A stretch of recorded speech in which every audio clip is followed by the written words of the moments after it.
martes de 15 a 16 horas por la FM 101.9 en Mar del Plata comienza Prohibido Olvidar con Pablo Aceto, con Fede Garrido en la operación técnica y quien te habla, Gloria Álvarez.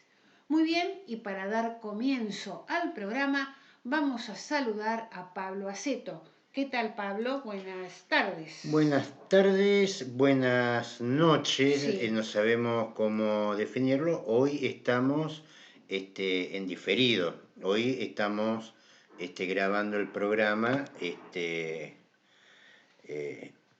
el lunes a la noche anterior. Claro. Y es bueno decirlo, aclararlo, porque hoy ha surgido un paro de transporte colectivo. Sí, hace alrededor de las 6 de la tarde. Agarró 7, la gente en la calle. Sí, 18 Una maravilla. 19 horas, sí. Esto no es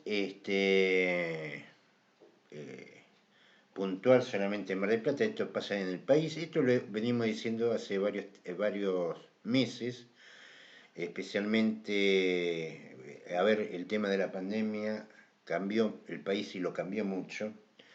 Todavía hay muchas cosas que funcionan por inercia. Esto hay que entenderlo también. El esquema actual de transporte público, no solamente en Mar del Plata, sino en todo el país, en el interior, en Capital Federal, que tiene su corazón en el subsidio, sí, no en el trabajo, sino en el subsidio, hoy está pasando por una crisis que vamos a ver cómo lo resuelven.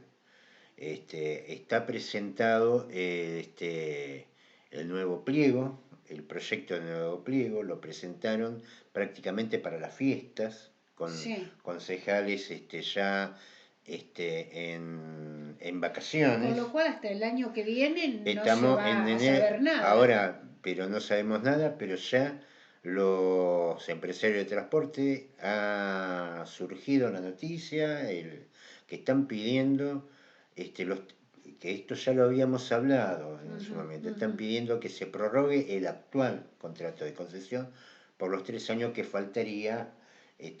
Arroyo lo había prorrogado por 2, claro. El Consejo Deliberante lo puede prorrogar por 3 más. 3 años más. Así que, pero también decimos esto, como el programa está grabado, sí. Por ahí mañana a la hora que va a salir el programa puede haber otras novedades. Claro. Seguramente la semana que viene vamos a ahondar más en esto. Todo igual, no se pierdan el sábado que viene de 9 a 10, 3 para el desayuno, que alguna novedad va a surgir. Vamos a hablar un poquito de transporte. Algo vamos a decir sobre el tema. Bueno, muy bien. Bueno, mientras vos preparás, Pablo, la columna de Alberto Cortés, yo voy a contar las noticias que vamos a tratar de desarrollar. Movilidad jubilatoria, Frente de Izquierda rechaza la movilidad, precio del gas, Uruguay cierra fronteras, suspensión de vuelos a Gran Bretaña y cierre de fronteras con Brasil. Muy bien. Y ahora vamos a escuchar la columna de Alberto Cortés, que se llama El último y único triunfo diplomático de Donald Trump. Muy bien. Está claro desde el fin de la Segunda Guerra Mundial que si alguien menciona con fundamento el nombre de comunidad internacional, debe hacerlo con referencia a los acuerdos alcanzados en la Organización de Naciones Unidas y no, por ejemplo, como hace todos los días el gigantesco y abrumador aparato de prensa mundial al servicio de los Estados Unidos, que utiliza este término para referirse a las actitudes de ese país y sus satélites, muy a menudo en choque con las resoluciones de la ONU. Como regalo de despedida, Trump ha logrado el avance de otro casillero en los desconocimientos de decisiones de ese organismo en 2 regiones distintas, Medio Oriente y el Sahara o Sáhara Occidental. Tanto el pueblo judío como el palestino exhiben pergaminos históricos propios para acreditar sus derechos sobre sectores del Medio Oriente, en buena medida superpuestos. Las Naciones Unidas zanjaron, en teoría, esta disputa en 1947 mediante la Resolución 181, que establece un Estado judío, es decir, Israel, uno árabe, es decir, Palestina, y un régimen especial para la ciudad de Jerusalén. Esto no fue aceptado inicialmente por los árabes, que comenzaron una guerra que fue ganada por Israel.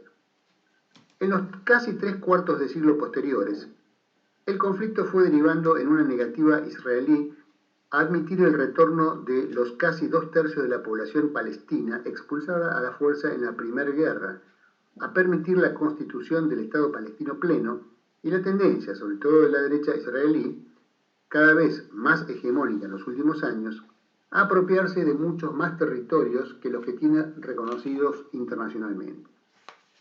También el posicionamiento de algunos sectores árabes, o más ampliamente musulmanes, en negar el derecho a la existencia del Estado de Israel, posición que se realimenta con la de la derecha israelí, que usa a su vez esto como excusa para fundamentar sus constantes violaciones de todo tipo de los derechos de los palestinos y la soberanía de sus vecinos. En el contexto de la Guerra Fría, Israel se alineó crecientemente con los Estados Unidos, llegando a convertirse en el agente, sobre todo militar, de los intereses norteamericanos en el Medio Oriente completo, situación que persiste hasta hoy. Con posterioridad al acuerdo de Camp David en 1978 entre Egipto e Israel y al acuerdo jordano-israelí de 1994, todos los demás países árabes y musulmanes, hasta los más cercanos a Estados Unidos, se habían negado hasta hace muy poco a reconocer a Israel, hasta tanto se solucionara diplomáticamente el conflicto con los palestinos y en simpatía con estos. El gobierno de Trump, con la activa intervención del yerno sionista del presidente, Jared Kushner, avanzó más que ningún otro en apoyar pretensiones israelíes, sobre todo del actual primer ministro de derecha, o ultraderecha según se vea, Benjamín Netanyahu, de clara ofensiva en el apoderamiento de nuevos territorios y áreas. También lanzó a principios de este año lo que llamó el Acuerdo del Siglo, un supuesto plan para resolver el conflicto árabe-israelí, pero increíblemente sin la participación de los palestinos. Trump fue logrando además, en la segunda mitad de 2020, que los países musulmanes más retrógrados vayan reconociendo a Israel, resquebrajando la antes monolítica solidaridad con la causa palestina. Bahrein y Emiratos Árabes Unidos, dos monarquías represivas y autoritarias, Sudán, sobornos económicos mediante, fueron los primeros 3 países musulmanes en reconocer a Israel, con el abierto patrocinio del presidente estadounidense. A pesar del abrumador rechazo a estos acuerdos por la mayoría de sus poblaciones, rechazo ignorado por sus gobiernos. Probablemente lo haga también Arabia Saudita, cuando se termine de blanquear con la muerte o abdicación del anciano rey Salmán el poder de Mohammed bin Salman, él, entre otros crímenes, responsable político del descuartizamiento de un periodista opositor en la embajada saudí en Turquía y príncipe heredero de la corona. Ahora Trump ha logrado agregar otra monarquía represiva, Marruecos, a la lista. ¿A cambio de qué? Mientras agonizaba el dictador Franco, el rey de Marruecos, ex colonia española, en acuerdo con Mauritania, invadió otra ex colonia de España, el Sahara Occidental, se generó un conflicto que subsiste hasta hoy y que justamente se venía agudizando en las últimas semanas. El Frente Polisario, Movimiento de Liberación Nacional del Sáhara Occidental, se ha opuesto a la dominación marroquí. Las Naciones Unidas, desde 1988, han apoyado en reiteradas ocasiones su propuesta de un referéndum de la población para definir si quieren la autodeterminación o ser parte de Marruecos. En 1976, el Frente proclamó la República Árabe Saharaui Democrática, que fue incluso admitida como Estado miembro en la Unión Africana. Es reconocida por 84 países y controla parte del territorio, que Marruecos separó del resto, construyendo un muro de más de 2.700 kilómetros. Marruecos apoyó inicialmente la idea del referéndum, pero luego comenzó a sabotearla en la práctica, llevando ya más de 32 años pendiente. La excusa favorita es la dificultad de confeccionar padrones de una población en buena parte nómada. Pues bien, Trump acaba de convertir a Estados Unidos en el primer país del mundo en reconocer la soberanía de Marruecos sobre el Sahara Occidental, territorio rico en fosfatos, empleados en fertilizantes agrícolas, y también en hierro, petróleo, gas y recursos pesqueros. Este reconocimiento, una vez más, va frontalmente en contra de las resoluciones de Naciones Unidas que reclaman el referéndum por la autodeterminación. Esta ha sido obviamente la moneda de cambio para que Marruecos reconociera a Israel. Según encuestas entre la población marroquí, el 4% aprueba ese reconocimiento, el 88% lo rechaza. Así Trump hizo carambola, avasallando los derechos de dos o más pueblos al mismo tiempo: el derecho a la autodeterminación de los saharauis y el derecho a un Estado propio del pueblo palestino, además de avalar las pretensiones israelíes de apropiarse de territorios de otros estados árabes. Muy bien, escuchamos la columna de Alberto Cortés. Buscan dictaminar la ley de movilidad jubilatoria un día antes de Nochebuena. Las comisiones de presupuesto y previsión social llamaron a una reunión presencial para el 23 a la mañana. Raberta y Moroni exponen lunes y hoy martes. La ley que define el nuevo índice de movilidad jubilatoria, enviada por el gobierno y aprobada en el Senado, se tratará la semana que viene en diputados, con 3 plenarios de comisiones de presupuesto y previsión social. El último el miércoles 23 a las 10 de la mañana para emitir dictamen. La reunión decisiva será en el recinto para mantener la distancia social, mientras que lunes y hoy martes habrá teleconferencia para que expongan Fernanda Raberta, la directora de ANSES, y el ministro de Trabajo, Claudio Moroni. La nueva fórmula de movilidad combina en partes iguales el aumento de los salarios con el de la recaudación. Y Cambiemos la rechaza porque exige sumar como variante la inflación. Desde septiembre, cuando pusieron reparos a la continuidad de las sesiones remotas, piden que no se debata por Zoom. Esto es, se refiere a Cambiemos, ¿no? Digamos, bueno, nosotros ya hicimos un análisis sobre eso, Sí, y sobre ese análisis que nosotros hicimos, no es solamente, digamos, vamos a hablar seriamente. Hoy el país atraviesa una crisis que dejó fuera de la economía más de la mitad de los argentinos. sí, Algunos se irán recuperando, y básicamente sobre el empleo informal. No va a haber, va a haber muchos sectores, amplios yo diría, que van a quedar fuera del sistema de aportes. Pero no pueden quedar fuera de la jubilación porque de hecho hay del esquema impositivo actual, eso lo leímos: IVA, tabaco, ley de cheques, no mucho más, donde se hace aportes desde los impuestos que pagamos todos al sistema previsional. Por ahí también habría que hablar de que más tributos aporten al sistema previsional. Por ejemplo, los monotributistas. Una parte del monotributo son fondos coparticipables. Yo pregunto por qué. ¿Por qué es coparticipable? Eso tiene que dar el sistema de previsión social, como también otros tributos.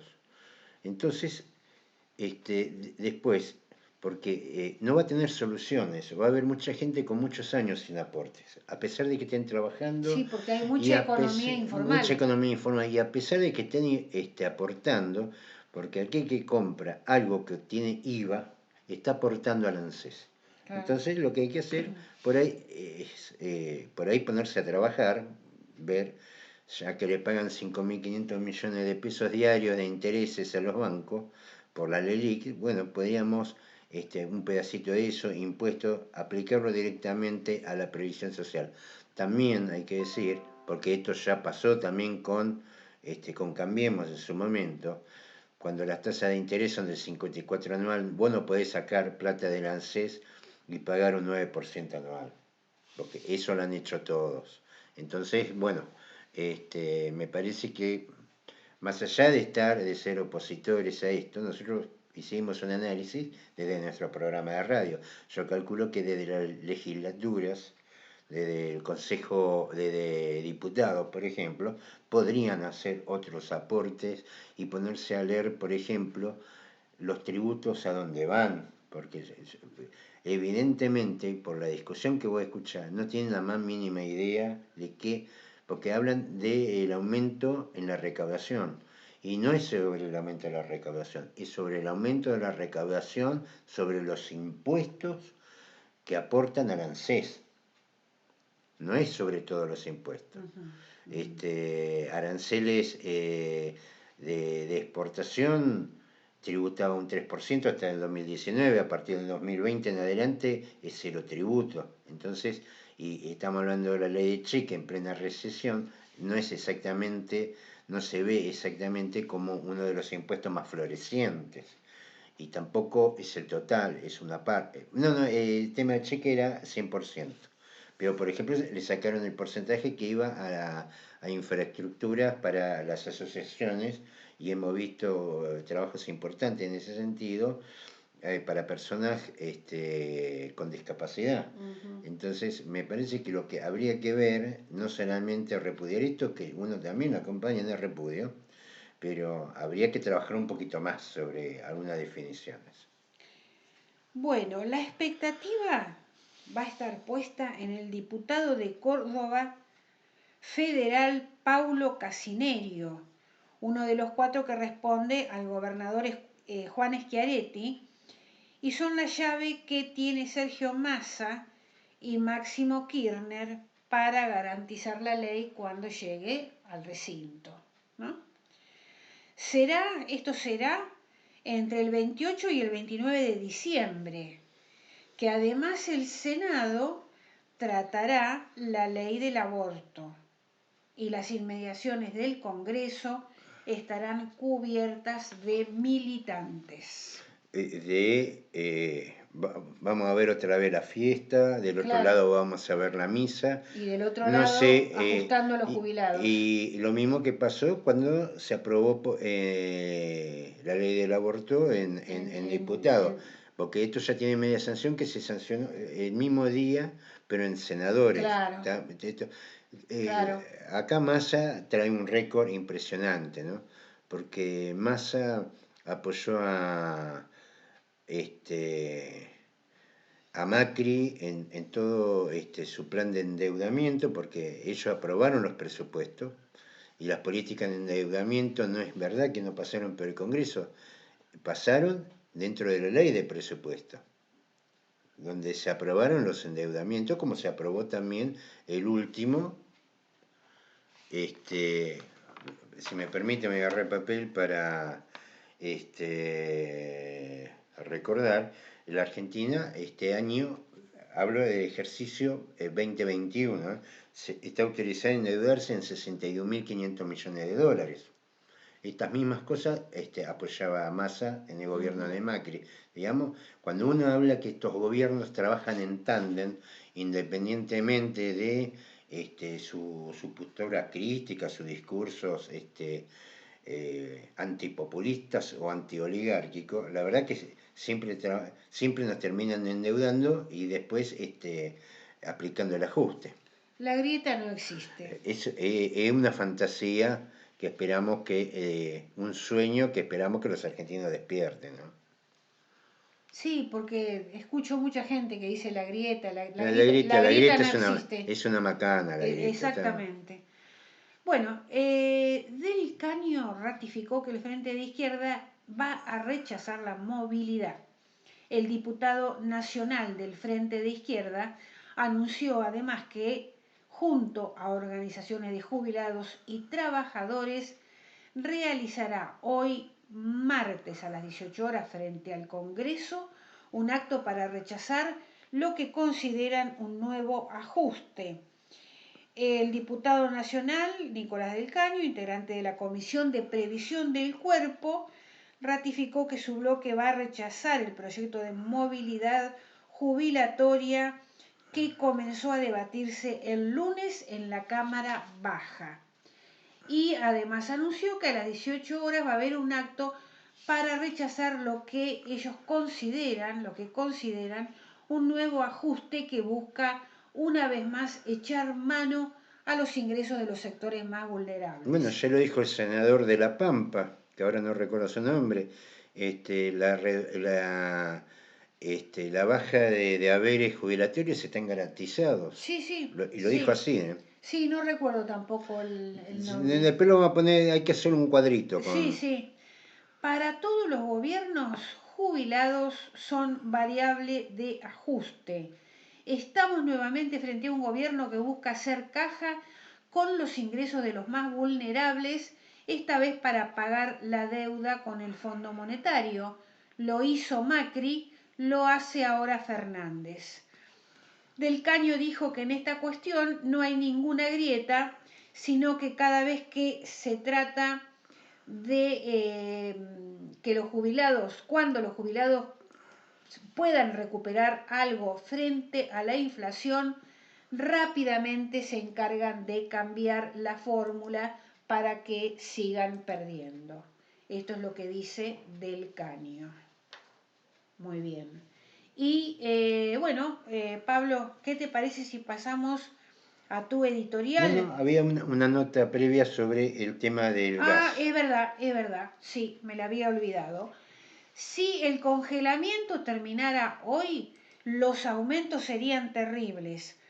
Lo reconoció Sergio Proselli, el titular de Consumidores Argentinos. Se mostró expectante de que en el 2021 haya una revisión tarifaria integral que permita definir una ecuación más benévola para el usuario. Bueno, no lo creo mucho esto, pero bueno. Desde Consumidores Argentinos mostraron expectativas para que el gobierno pueda avanzar en 2021 con la discusión de la revisión tarifaria integral del servicio de gas para poder constituir una nueva ecuación que sea más benévola con el bolsillo de los usuarios. Sergio Proselli, el presidente de Consumidores Argentinos, no se mostró sorprendido por la extensión del congelamiento que se oficializó este jueves y reconoció que era algo esperado en el sector, teniendo en cuenta que en los últimos meses no se realizaron audiencias públicas, una instancia clave y obligatoria para abrir el debate de futuras actualizaciones de la tarifa. Proselli consideró como uno de los aspectos más importantes de la resolución del gobierno la convocatoria a una revisión tarifaria integral. ¿Qué quiere decir esto? Que hay que revisar todos los componentes de la fórmula de la ecuación tarifaria de cara a una nueva actualización. Probablemente, dice Proselli, se convoque en marzo a una audiencia. ¿Qué más? Si el cuadro tarifario se mantiene en 2021, con la dolarización y la inflación, serían terribles los aumentos, sigue diciendo el titular de Consumidores Argentinos. Y otro factor que tendría gran incidencia es la baja de referencia del dólar. Hasta ahora para el cálculo se considera 4 dólares con 20 centavos el metro cúbico, pero se habla de que salga 2 dólares. Esto se daría porque el subsidio que antes pagaba el consumidor ahora lo volvería a pagar el Estado y así se lograría una importante reducción. Bueno, yo la Bueno, verdad, Pablo, ¿cómo se llama este caballero? Procedi de Consumidores Proceli. Argentinos. Se ve que el hombre tiene buenas intenciones. Sí, pero no pone el Pero ojo en el no, a ver, problema. podemos estudiar los cuadros tarifarios que quieran, incluso acá se habla de Mar del Plata, pedir zona fría con alguna ventaja, pero la verdad que acá el problema que está no es el cuadro tarifario, sino es el modelo Claro. de extranjerización y entrega del recurso. Porque le vamos a estar dando vuelta por todo lado, pero la verdad es que cuando el precio internacional cae, acá aumenta, y cuando el precio internacional aumenta, acá aumenta también. Y de golpe éramos exportadores de gas y ahora no tenemos gas. ¿Cómo se entiende eso? Y además fíjate que Proseli habla de 4,20 dólares el metro cúbico. O sea, está valuado en dólares. No, no, y porque lo toman como un commodity, porque Claro, son empresas privadas. Entonces no es un valor estratégico, lo toman como commodity, siendo que la Argentina no es ni un país petrolero ni gasífero, pero han reventado todos los recursos, como fue en su momento Repsol, para financiar las exploraciones en el norte de África. Porque sirve para eso, digamos, a nosotros con 45 millones de habitantes, nosotros podríamos haber garantizado un autoabastecimiento, no importar, tener un precio de energía. A ver, hablemos claro, en la sociedad moderna todo gira alrededor de la energía. claro. Ustedes El, nos están el- escuchando por la FM 101.9 gracias a la energía. Nos va a ver en YouTube gracias a la energía. Se bañan con agua caliente gracias a la energía. Transitan en el transporte público, privado, particular, gracias a la energía. Todo, usted toca la perilla y la luz se enciende. No es magia, diría la actual vicepresidenta. Ujú. Es energía. Hay toda una estructura. Entonces, hablar de energía, usted fíjese, aumentó las naftas. No todos tienen auto. Y no todos tienen auto a nafta. Pero se volaron los precios. Sí, Porque en el sí, precio de los sí, combustibles, como la base principal de toda estructura de costos es la energía, disparó todo lo demás. Lo que quedó, y estamos hablando de un rubro, de la de combustibles líquidos, todavía no se disparó, por ejemplo, el tema de gas, que eso, y eso también lo dijimos, que no iba a ser para enero, porque faltan las audiencias, se viene para marzo. Seguramente van a tener que hacer las audiencias en los primeros meses del año, donde evidentemente lo que dice el precio que está hablando, ¿cómo se llama este buen hombre? Proseli, de Proceli, consumidores consumidores argentinos. argentinos, Sí. estamos hablando de un aumento del 30% en dólares. 30% en dólares. Tengamos en cuenta eso. Ahora, ¿cómo llegamos a esto? Hicimos, bueno, lo que dice el Proceli, basa sus expectativas en los subsidios del Estado. Claro, Es decir, exacto. nosotros tenemos que ponerle la diferencia a la Argentina, que le sobra plata, tiene el recurso, hizo las inversiones, porque las inversiones en Vaca Muerta le hizo YPF, porque las empresas extranjeras esperaban que hicieran los estudios de YPF y después ellos iban a explotar. Se llevaron, hoy hay una nota del presidente de Shell Argentina hablando de cuando importaban crudo encima, a Bélgica creo que era. Y nosotros no somos un país petrolero, es decir, vienen, los subsidiamos, revientan los recursos, los pocos que tenemos, porque no somos un país, no es Venezuela esto, no es Arabia Saudita, revientan los pocos recursos que tenemos, que nos hubiera servido a nosotros, no para convertirnos en petroleros, sino para desarrollar nuestra propia industria, y encima los tenemos que subsidiar.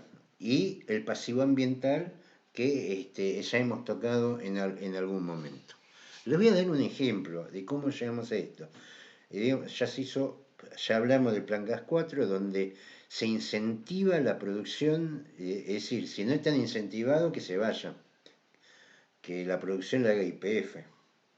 Y el 49% de accionista privado que tiene YPF, que se vayan también, así queda 100%, volvemos a sociedad de Estado, y nosotros nos encargamos de explotar nuestro propio gas.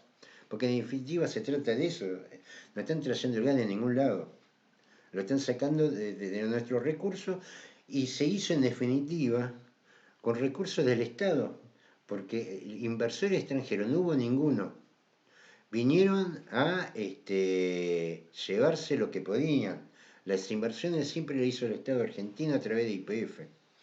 Eh, Tenemos, por ejemplo, ahora el 31 se termina el acuerdo de gas con Bolivia y se está negociando la renovación. El Plan Gas 4 hubo una última subasta, recordarán en su momento hablábamos de $2 y después de $1,99 en las dos últimas subastas que eran para el gas para las terminales eléctricas, de generación eléctrica. En la última, en la de noviembre, ya era $3,70,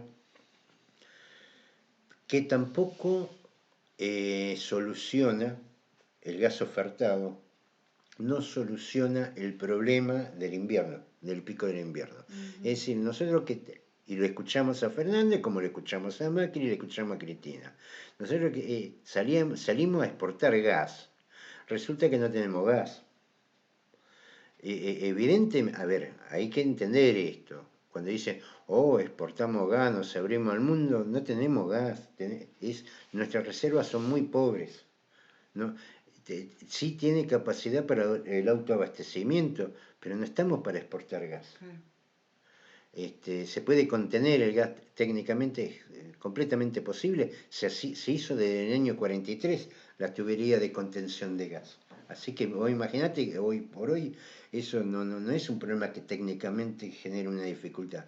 No es que está la obligación que sale el gas que te atropella y lo tenés que vender porque no te queda otra. No, es mentira eso.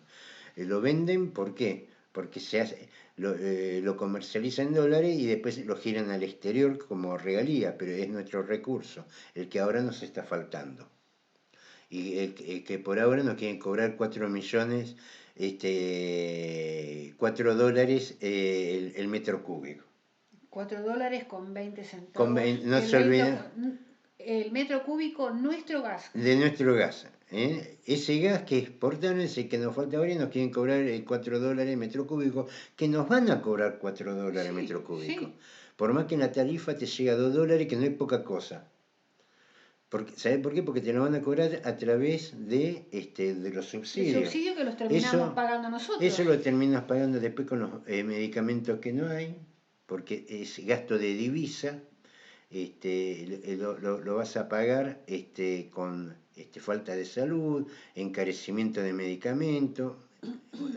Es decir, no va a salir $4 el metro cúbico. Y el ejemplo más claro es el acuerdo con Bolivia. Mirá lo que nos pasó con Bolivia.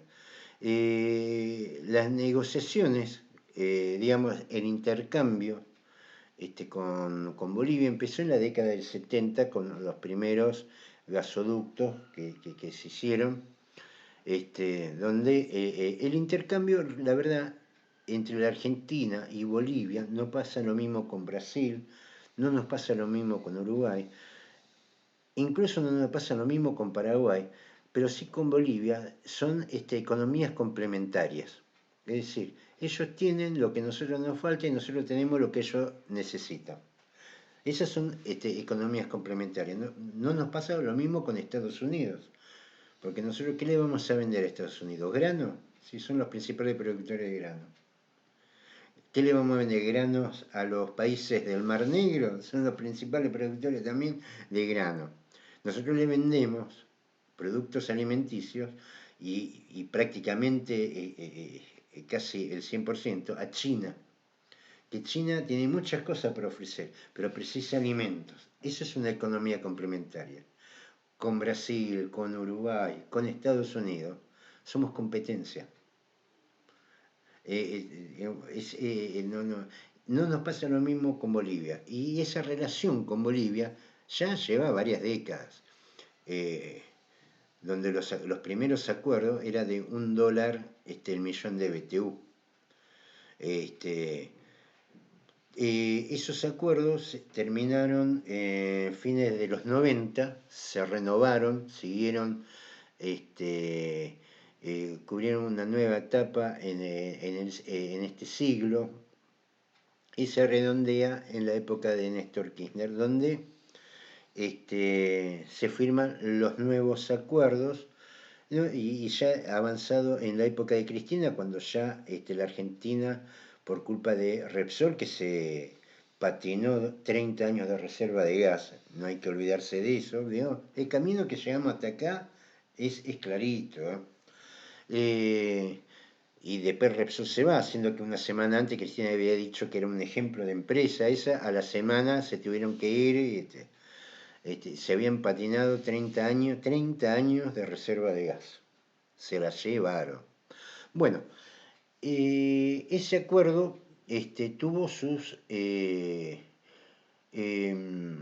idas y vueltas. ¿Qué es un acuerdo de venta de gas natural? Esto, por lo común, entré para desayuno, cuando damos el informe económico, hablamos de los contratos futuros. Sí. ¿Qué son los contratos de venta y de compra futuro? Es que vos te comprometes a cobrar, a pagar, por ejemplo, de acá a X tiempo, a 6 meses, de acá a marzo, por ejemplo, la soja, vos te comprometes a pagar un precio, hiciste un contrato. Y la contrapartida es que te tienen que dar lo que te van a comprar. Es decir, vos después tenés costos. ¿Por qué? Porque incumpliste el contrato. Si no compras lo que dijiste que ibas a comprar. Y la contraparte, si no te vende lo que te dijo que te iba a vender. Esos son contratos a futuro. En gas, en este tipo de obras, eso se acentúa más todavía. ¿Por qué? Porque hay que construir infraestructura. Eso lleva costos.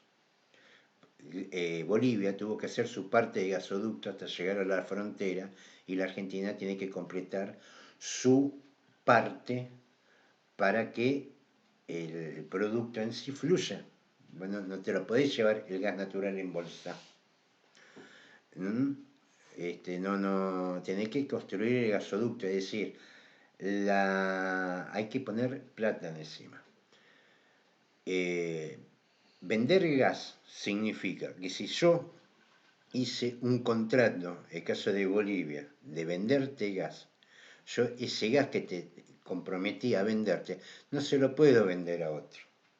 Es decir, que si vos no me lo terminás de comprar, ese gas que yo se lo pude vender a Brasil, a Paraguay, a Colombia, porque viste, estamos hablando a Chile, estamos hablando de países de frontera, no se lo vendí, ¿qué hago con ese gas que no vendí? Aparte del daño económico, porque al final reservé recurso que no lo compraste, hice una inversión, y la inversión se supone que se amortiza con la venta del producto. Si vos después no me lo comprás o me compras menos, me encareces a mí, me generas un perjuicio. ¿Se entiende el concepto? Se entiende. Ese contrato de compra de gas a Bolivia significaba, por otro lado, para materializar esa transacción, para efectivizar el contrato, es que la Argentina haga el otro gasoducto, porque el gasoducto que hay era de los años 70, no alcanzaba para que pase el fluido. Nunca se terminó. Es decir, nosotros firmamos un contrato, creo que fue por el 2006, que termina ahora el 31 de diciembre, e incumplimos. ¿Incumplimos por qué? Porque no hicimos nuestra parte del gasoducto. Y al no hacer la parte del gasoducto no pasa el fluido, entonces no lo pudimos comprar, generando un perjuicio al vendedor. Ahora, esas cosas están contempladas en un contrato. Entonces, ¿qué es lo que pasa? Bolivia nos vendió menos de lo que la Argentina se comprometió a comprar. Entonces, eso menos que cobró, que vendió, lo cobró más caro. Y entonces nos encontramos que Bolivia vendió a la Argentina el gas un 25% más caro que lo que se lo vendió a Brasil. Porque Brasil cumplió su parte del contrato, hizo el gasoducto. Claro. Y entonces Brasil le dijo, yo te voy a comprar tantos millones de metros cúbicos día, o millones de BTU, como les guste, y cumplió. Y entonces el contrato se cumplió plenamente. Los bolivianos contentos, los brasileños contentos. La Argentina no cumplió. Generó un perjuicio. Ese perjuicio se penaliza en el contrato, vendiéndole más caro el menos gas que le vendió. Pero también le genera un perjuicio a Bolivia porque hay un gas que al final lo reservó para la Argentina y la Argentina no lo tomó. Ahora, ¿por qué no lo tomó? ¿Por qué no se hizo la obra? Esta obra se tendría que haber cumplido durante la época de Macri. ¿Y por qué? Y esto demuestra cómo funcionan en tándem. ¿Por qué razón la Argentina no terminó el gasoducto con Bolivia, no cumplió el contrato y perdió la posibilidad de tener un gas barato? No sé si se entiende cuál es el problema. Y el problema era Vaca Muerta. ¿Por qué? Porque el gas de Bolivia es mucho más barato que el de Vaca Muerta. Entonces, si venía el gas de Bolivia, el negocio de Vaca Muerta, el negociado de Vaca Muerta era inviable. Entonces preferimos pagar, en vez de pagar $1.50, $2, o llegó a estar a $5 el millón de BTU, bajó el precio internacional, estamos hablando, ¿eh? Estados Unidos estaba pagando $5 el millón de BTU a Canadá y a México, y en los últimos años bajó a $2,5 el millón de BTU, eso sería más o menos el promedio. En vez de pagar $2 el millón de BTU, no lo sabremos, como al final no terminó, pero era ese el rango, preferimos pagar $7,50 a Vaca Muerta. Encima subsidiando a las petroleras y gasíferas extranjeras. ¿Se entiende por qué razón estamos como estamos? Prefirieron no terminar el gasoducto con Bolivia. Que hubiera beneficiado a todos los argentinos. Y a los bolivianos también, porque ellos se dedican a vender eso. No, prefirieron... para seguir con Vaca Muerta, que como decís vos, es inviable. Es inviable. Y esto lo ve... ya una vez hablamos sobre el tema del fracking en relación a lo que es los hidrocarburos. Ahora estamos sobre el tema del gas. Claramente el negocio de no hacer el gasoducto con Bolivia, se trató de eso, se trató de potenciar a Vaca Muerta, porque lógicamente si Vaca Muerta te produce gas a $7,50 y los bolivianos te lo venden a $2, el millón de BTU, entonces no tiene sentido Vaca Muerta. ¿Y si no tenía sentido Vaca Muerta? ¿Cuál era el problema? Y era el problema de todos los negocios que se armaron alrededor de Vaca Muerta. Barril criollo, subsidios. En el 2019 la industria petrolera, especialmente Vaca Muerta, fue menos en la balanza comercial, $1.500 millones. 100.000 millones de dólares en los últimos años en subsidios a esa industria, que lógicamente veía su peligro en el principal competidor, que era Bolivia. Entonces, ¿qué es lo que hicieron? No hicieron el gasoducto. ¿Eso qué provocó? Provocó que se potenciara lo de Vaca Muerta. En vez de pagar el millón de BTU $2, lo pagamos $7,50. Nos perjudica ante la misma compra con Bolivia, porque terminamos pagando por incumplimiento de contrato. Pero ¿qué es culpa nuestra? No es culpa de los bolivianos, es culpa nuestra. Nosotros incumplimos el contrato. Está claro eso. Terminamos pagando el gas de Bolivia un 25% más de lo que lo pagaba Brasil y Paraguay. Entonces, a veces, yo no sé si estos temas son difíciles o no.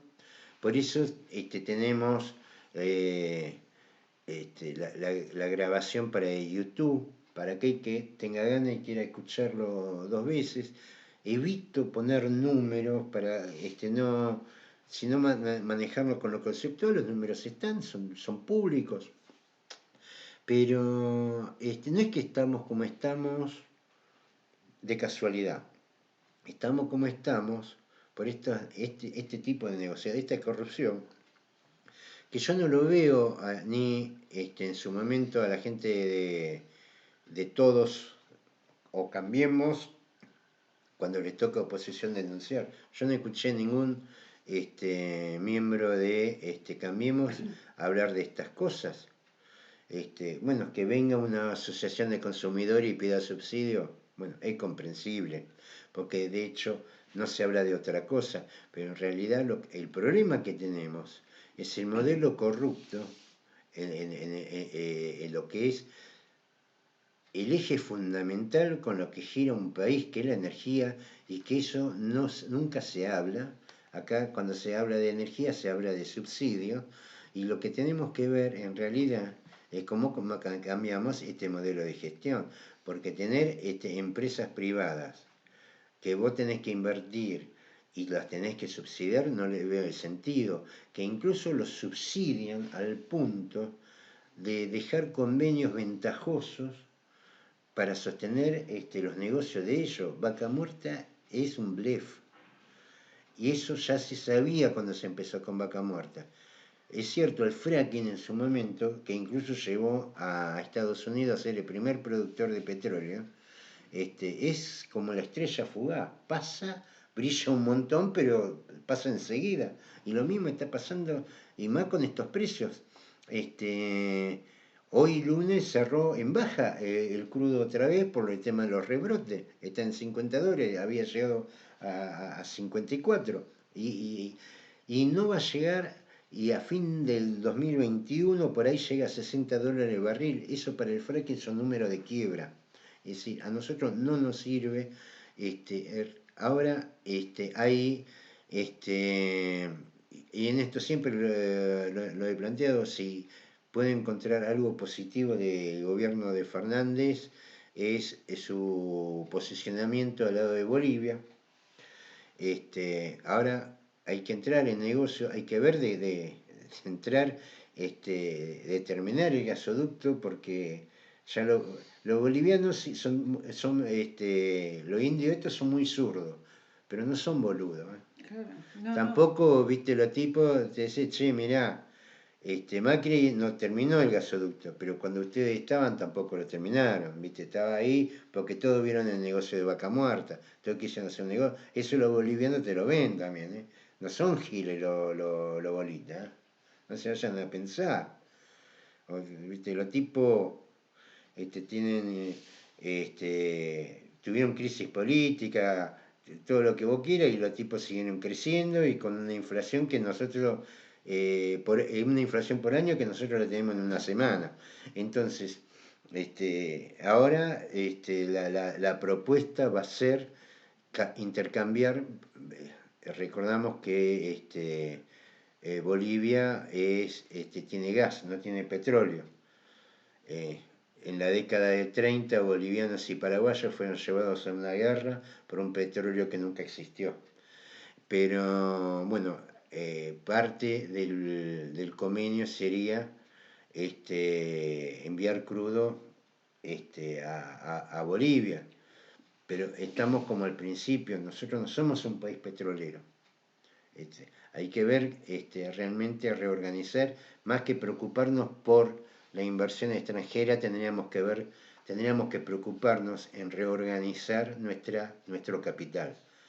¿Qué es nuestro capital? Nuestros recursos naturales, nuestro sector financiero, que nos sale carísimo, 5.500 millones de pesos diarios de intereses nada más que por LELIC y pases pasivos, subsidio a petroleras extranjeras, digamos, así el país es inviable y no hay otra forma de decirlo.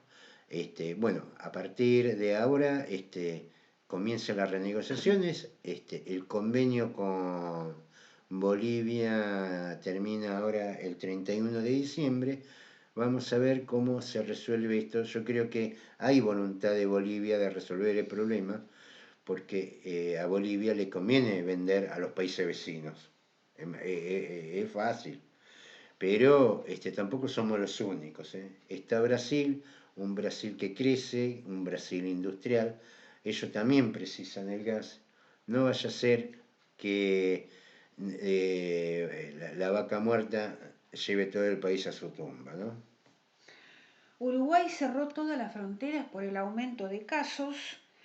Tras 9 meses de emergencia sanitaria, el país sudamericano vive su primera ola de pandemia y anuncia restricciones.